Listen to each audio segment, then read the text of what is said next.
Njengengxenye ye-Public Service Month, uMeya womkhandlu weTheku, uKhansela Cyril Xaba, uhambele ku-Ward 99 ngaphansi kwendawo yase-eNkangala, la afika khona wavula khona umgwaqo. Okubaluleke kakhulu ngalo mgwaqo ukuthi manje usuzokwazi ukuthi ama-water tankers kade ahluleka ukungena ngaphambilini akwazi ukungena kule ndawo. So kusho ukuthi umphakathi wala eNkangala usuzokwazi-ke ukuthi uthole amanzi. Okunye okubalulekile ngalo mgwaqo ukuthi-ke amaphoyisa sezokwazi ukuthi angene ukuzokulwa nobugebengu kule ndawo le, into ekade ingenzeki ngaphambilini.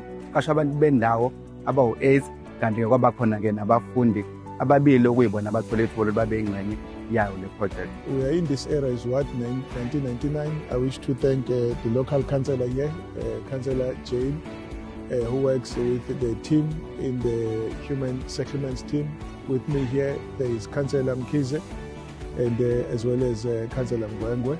They are both from the same committee that was exercising oversight over this project. It's 2.2 kilometers at a cost of just a little over 6 million rand.